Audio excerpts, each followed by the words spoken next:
মোহতারাম, আমাদের এলাকায় ঘর থেকে শিশুকে তুলে নিয়ে হত্যা করেছে জিন। আদৌ কি এটা সম্ভব? গত শুক্রবার রাতে ৪৫ দিন বয়সী শিশু ইমন মিজিকে পাশে নিয়ে নিজ ঘরে ঘুমাচ্ছিলেন মা রাহিমা বেগম। রাত আনুমানিক ৩টায় প্রকৃতির ডাকে সাড়া দিতে গিয়ে ফিরে দেখেন সন্তান ঘরে নেই। খোঁজাখুঁজির পর শিশুটির লাশ পাওয়া যায় বাড়ির পাশের পুকুরে। এই ঘটনায় পরিবারের ধারণা সন্তান নিয়ে গেছে জিন। জিন কাউকে উঠায় নিয়ে মেরে ফেলা এটা সম্ভব কিনা? আল্লাহ তাআলা জিন জাতিদেরকে এমন শক্তি দিয়েছেন যেটা হয়তো আমরা দেখি না। জিন জাতিদেরকে, এবং কারিন জিন কিন্তু আমাদের প্রত্যেকের সঙ্গে আছে, প্রত্যেকের সঙ্গে কারিন জিন কিন্তু প্রত্যেকের সঙ্গে আছে। নবীজির সাথে যে কারিন জিন ছিল তাকে নবীজি সাল্লাল্লাহু আলাইহি সাল্লাম ঈমান আনিয়েছেন, সে ঈমান এনেছে। তাহলে আমাদের প্রত্যেকের সঙ্গে কারিন জিন আছে। এছাড়া জিনদের মধ্যে ভালো খারাপ দুই ধরনের জিনই রয়েছে। খারাপ জিন যেগুলো আছে, এই জিনগুলো মানুষের ক্ষতি করার চেষ্টা করে। তো ক্ষতিটা করে কেন? ধরেন সেই দিনও আমি একটা ভিডিও দেখছিলাম, এবং আমি জামিয়া কাসিমিয়া মাদ্রাসার এক ঘটনা থেকেও শুনেছি। অসংখ্য ঘটনা এমন ঘটেছে যে হয়তো একটা বট গাছের নিচে ঠিক দুপুরে, মানে যখন একেবারে 12টা, সূর্য মাথার উপরে, এই টাইমে জিনের চলাচলের টাইম। আবার গভীর রাতে জিনের চলাচলের টাইম। তো গভীর রাতটায় জিন চলাচল করে, এবং ঠিক দুপুর একবারে সূর্য যখন মাথার উপরে তখন জিন চলাচল করে। তো এই টাইমে কোনো একজন হয়তো যাওয়ার সময় তার মাথার মধ্যে পা লেগেছে, যেটা জিন টের পেয়েছে, আপনি হয়তো টের পাননি, সে হয়তো রেস্ট নিচ্ছিল। তো এই জাতীয় ঘটনায় অনেক সময় দেখা যায় যে প্রচণ্ড আপনি মাথা ব্যথায় কাতরাচ্ছেন, আপনি জানেন না যে কোন কারণে মাথা ব্যথা হচ্ছে। আপনি এমআরআই করালেন, আরও অনেক পরীক্ষা নিরীক্ষা করালেন, সিটি স্ক্যান করালেন, কোনো কিছুতেই আপনি কোনো রিপোর্ট পাচ্ছেন না যে কোন কারণে আপনার এরকম প্রচণ্ড ব্যথা হচ্ছে। কিন্তু আসলে ব্যথা কিন্তু প্রতিনিয়ত হচ্ছে। তাহলে এটা থেকে বাঁচার জন্য আমাদের ঘর থেকে বের হওয়ার সময় নবীজির শেখানো দোয়াটা পড়া দরকার। বিসমিল্লাহি তাওয়াক্কালতু আলাল্লাহ, এই দোয়াটা পড়ে আপনি ঘর থেকে বের হন। বিসমিল্লাহি তাওয়াক্কালতু আলাল্লাহ, এটা পড়ে আপনি ঘর থেকে বের হন। লা হাওলা ওয়ালা কুওয়াতা ইল্লা বিল্লাহিল আলিয়্যিল আযীম, পড়ে আপনি বের হন। আবার যখন আপনি ঘরে প্রবেশ করতেছেন, জিনের দলটা যেন আপনার সঙ্গে ঢুকতে না পারে। যেটা আপনাকে এই যেটা বললেন যে বাচ্চাকে নিয়ে গিয়ে হত্যা করে ফেলেছে, জিনের একটা দল আপনার সঙ্গে ঘরের ভিতরে ঢুকে প্রতিনিয়ত, যেটা হাদিসের মধ্যে আসছে। এটা থেকে বাঁচার জন্য আপনার আমার প্রয়োজন ঘরের ভিতরে ঢুকতে আপনি বিসমিল্লাহ বলে ঘরের ভিতরে ঢুকেন, সালাম দেন, আসসালামু আলাইকুম ওয়া রাহমাতুল্লাহ। এতে যদি কেউ নাও থাকে আপনি সালাম দেন। এগুলো যখন মহিলারা সেরে ঘুমায় তখন অনেক সময় জিন ক্ষতি করার জন্য আসে। আপনি হাড়গোড়গুলো, কাটাগুলো আপনি পানির মধ্যে ফেলে দিয়েছেন, যেটা জিনের খাবার। এটার মধ্যে হাত দেওয়ার সঙ্গে সঙ্গে আল্লাহ তাকে রিজিক দিবেন। তো আল্লাহ তাকে যেটা দিয়ে রিজিক দিবেন ওইটার মধ্যে আপনি পানি দিয়ে ফেলছেন। এই পানি দিয়ে দেওয়ার কারণে জিনেরা প্রচণ্ড রাগান্বিত হবে, এবং এই রাগান্বিত হওয়া থেকেই আপনার ক্ষতি করার চেষ্টা করবে। এজন্য এই সময়টাতে সতর্ক থাকা।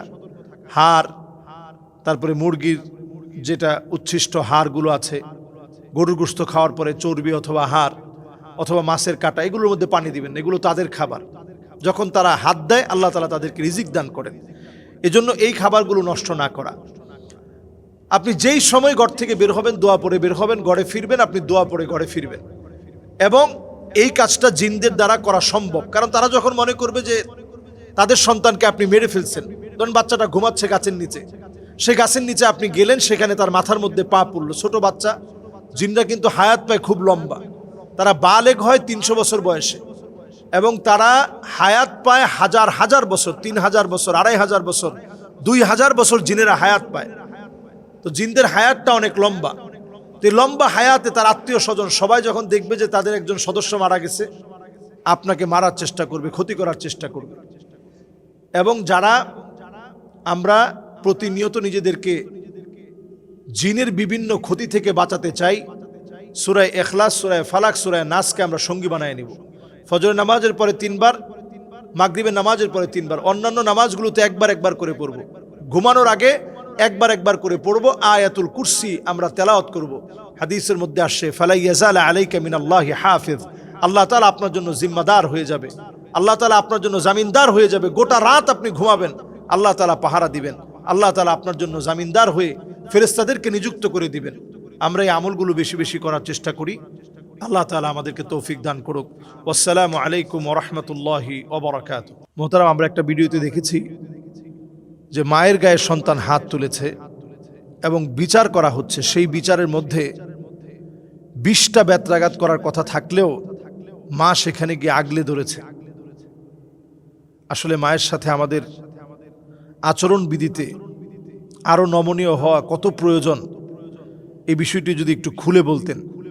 আসলে যখন আমরা বড় হয়ে যাই, বড় হয়ে যাওয়ার পরে আমাদের আচরণ বিধিতে দেখা যায় প্রায় সময় আমরা মা বাবার সঙ্গে ধমক দিয়ে কথা বলি, ঘাড় মোটা করে কথা বলি।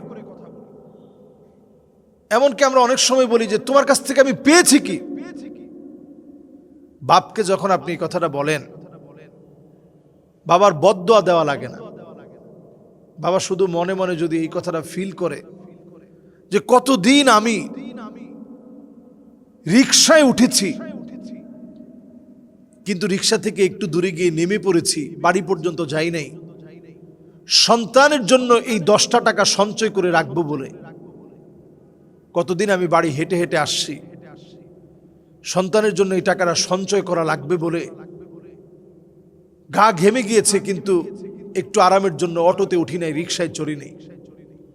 এরকম ঘটনা প্রত্যেকটা বাবার এরকম স্মৃতি আছে সন্তানের সঙ্গে। বাজার থেকে আসছে, সন্তানের হাতে বাজারটা দেয় নাই, সন্তানের হাতে ব্যথা লাগবে বলে।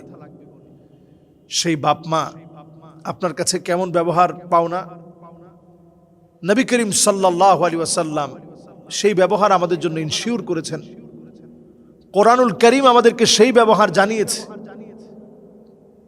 পিতা যদি আপনাকে সম্পদ নাও দেয়, ওয়াকফিদ লাহুমা জানাহা যুল্লি মিনার রাহমাহ, এরপরেও পিতামাতার জন্য আপনার কাঁধটাকে নুয়ায় দিতে হবে। কাঁধ নুয়ে, গাঁর নিচু করে, মাথা নিচু করে কথা বলতে হবে। আর জীবদ্দশা এবং ইন্তেকালের পরে দোয়া করতে হবে, রব্বির হামহুমা কামা রব্বায়ানি সগীরা। আল্লাহ, আমার মা বাপকে মাফ করে দাও, যেভাবে মা বাপ ছোটবেলা থেকে আমাকে লালন পালন করছে, আল্লাহ তুমি এইভাবে করে আদর করো। আল্লাহ, মা বাবার অসুখটাকে ভালো করে দাও, সুস্থতার নিয়ামত দিয়ে দাও। পিতামাতা যার জন্য রাগান্বিত হয়, বদদোয়া দেওয়া লাগে না। আপনি বাপকে কষ্ট দিয়ে কথা বললেন, মাকে কষ্ট দিয়ে কথা বললেন, মনের মধ্যে একটু ব্যথা নিয়ে নিস। রিদর রব্বি রিদল ওয়ালিদ, পিতামাতা বেজার তো আল্লাহ বেজার, পিতামাতা সন্তুষ্ট তো আল্লাহ নিজে সন্তুষ্ট। আমি ভিডিওটা দেখে চোখের পানি রাখতে পারিনি। সন্তান মায়ের গায়ে হাত তুলছে, সালিশ বসিয়ে বিচার করতেছে। স্বাভাবিকভাবে এই লজ্জাস্কর পরিস্থিতিতে মা অনেক সময় মনে করতেই পারত যে স্ত্রীর কথা শুনে আমার সঙ্গে খারাপ ব্যবহার করেছে, যাক তার উপরে শাস্তি দেখ, এ ব্যাপারে আমার কোনো কথা নাই। কিন্তু কয়েকটা মাইট দেওয়ার পরে, কয়েকটা বাড়ি দেওয়ার পরেই মা গিয়ে আগলে ধরেছে যে না, আমার সন্তানকে আর আঘাত করো না। এই হচ্ছে মা। পিতামাতা মানুষের জীবনে বড় একটা ছায়া। এজন্য কোরআন বলছে যদি তারা মুশরিকাও হয়, পিতামাতা ধরেন একেবারে শিরিক করতেছে, এইরকমও যদি হয়, তারপরেও ওয়াসাহিবুহুমা ফিদ দুনিয়া মারুফা, দুনিয়ার জীবনে তাদের সঙ্গে সুন্দর ব্যবহার করা লাগবে। আখিরি জামানায় আমরা শেষ জামানার মানুষ হিসাবে আচরণ এমন হয়ে যাবে, হাত্তা ইয়াকতুলা আবাহু, পিতামাতা সন্তানের হাতে মারা যাবে, সন্তান পিতামাতার গায়ে আঘাত করবে, হাত তুলবে। এটা এখন প্রতিনিয়তই সমাজের মধ্যে হচ্ছে। এই ভয়ঙ্কর দৃশ্য থেকে আমাদের বের হয়ে আসতে হবে। এটা কিয়ামতের আলামত। আযাব আসার কারণ এই পৃথিবীর মধ্যে, আমাদেরকে এই আযাবের রাস্তা থেকে বের হয়ে আসতে হবে। এই দৃশ্যটা দেখে আমাদেরকে অসংখ্য সন্তানদেরকে মনে করিয়ে দিচ্ছে যে পিতামাতার সাথে বেয়াদবি বন্ধ করো। আমরা অনেক সময় ধমক দিয়ে বলি যে তুমি কি বুঝবা।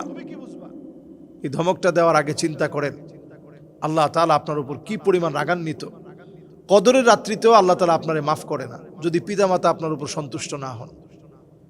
লাইলাতুন নিসফি মিন শাবান, শাবানের মধ্যরাতেও আল্লাহ তাআলা মাফ করেন না যদি পিতামাতা আপনার উপর রাগান্বিত হন। এমনকি এই যে জিলহজ্জের মুবারক সময় আসতেছে, তখন আল্লাহ তাআলা আপনারে মাফ করবে না যদি পিতামাতা আপনার উপর রাগান্বিত হন। এই জন্য দোয়া যদি কবুল করাতে চান তো পিতামাতার কাছ থেকে আগে দোয়া চান, মাফ চান পিতামাতার কাছে যে আমারে মাফ করে দেন, আমি অনেক অন্যায় করছি আব্বা, অনেক অন্যায় করছি আম্মা। সবসময় কাজ করতে গেলে সফলতার জন্য পিতামাতার কাছ থেকে একটু দোয়া নেন। আপনি তত বেশি সফল হবেন যত বেশি আপনি দোয়া নেবেন। পিতামাতার কাছ থেকে যত বেশি আপনি দোয়া নিতে পারবেন তত বেশি আপনি জীবনে সাফল্য অর্জন করতে পারবেন, তত বেশি। আপনি মিলাই দেখেন, জীবনে শুধুমাত্র ভালো রেজাল্ট করলেই ভালো চাকরি পাওয়া যায় না। ভালো জায়গায় পড়লেই আপনার জীবন সাফল্য মণ্ডিত হবে এমন না। অনেক খারাপ জায়গায় লেখাপড়া করছে, হয়তো এত ভালো জায়গায় পড়াশোনার সুযোগ পায় না, কিন্তু পিতামাতার দোয়া আছে। আল্লাহ তাআলা বহু মানুষের চাইতে তাকে আল্লাহ তাআলা শ্রেষ্ঠ বানায় দিচ্ছে ওই দোয়ার কারণে। ওরকম মেধা ছিল না, আল্লাহ তাআলা মেধা খুলে দিয়েছে। এই জন্য পিতামাতার কাছ থেকে প্রতিনিয়ত দোয়া চেয়ে নেবেন। আব্বা আমার জন্য দোয়া করেন, আম্মা আমার জন্য দোয়া করেন। এই কথা বলার মধ্যে কোনো লজ্জা নাই। নবীজি সাল্লাল্লাহু আলাইহি সাল্লাম মায়ের কবরের কাছে গিয়ে কাঁদছে, ছোটবেলায় মারে হারায় ফেলছে, জন্মের পরে আব্বারে দেখে নাই। হালিমা রাদিয়াল্লাহু তাআলা আনহা, হালিমাতুস সাদিয়া, ওনার জন্য নবীজির চাদরটা বিছাই দিছে। সাহাবায়ে কেরাম অবাক হয়ে গেছে যে বৃদ্ধা মহিলা কে সে? একজন দুধমার জন্য নবীজি চাদরটা বিছাই দিছে। আচরণ কেমন ছিল? এক সাহাবী গুনাহ করে আসছে নবীজির কাছে, ইয়া রাসূলুল্লাহ আমার গুনাহ হয়ে গেছে, আমি কি করতে পারি? নবীজি বললেন তোমার কি মা আছে? না ইয়া রাসূলুল্লাহ আমার মা নাই। রাসূল বললেন তোমার খালা আছে? বলছে আছে। যাও তার সাথে তুমি সুন্দর আচরণ করো, আল্লাহ তোমার গুনাহ মাফ করে দেবে। খালা ফুফুর সঙ্গে সুন্দর আচরণ করলে যদি গুনাহ মাফ হয়, তাহলে মায়ের সাথে সুন্দর আচরণ করলে আল্লাহ তাআলা কি পরিমাণ খুশি হন। এজন্য মা বাবার সাথে সুন্দর আচরণ করা শিখেন। অনেকের অভিযোগ থাকতে পারে যে আমার মা দুই চোখে দেখে, আমার বাপ দুই চোখে দেখে, আমার একরকম দেখে, সন্তানদের অন্যদেরকে আরেক রকম দেখে। যদি তারা এই কাজ করে থাকে তারা তাদের জবাব আল্লাহর কাছে দিবে, কিন্তু আপনি সন্তান হিসাবে জবাব চাইতে পারবেন না। আনতা ওয়া মালুকা লিআবিক, আপনি আপনার সম্পদ সবই আপনার বাপের, সবই আপনার মায়ের। এজন্য কারো কথা শুনে পিতামাতার সঙ্গে খারাপ ব্যবহার করা যাবে না। আল্লাহ আমাদের প্রত্যেক সন্তানকে দায়িত্বশীল সন্তান হওয়ার তৌফিক দান করুক, পিতামাতার সাথে সুন্দর আচরণ করার তৌফিক দান করুক। আসসালামু আলাইকুম ওয়া রাহমাতুল্লাহি ওয়া বারাকাতুহু।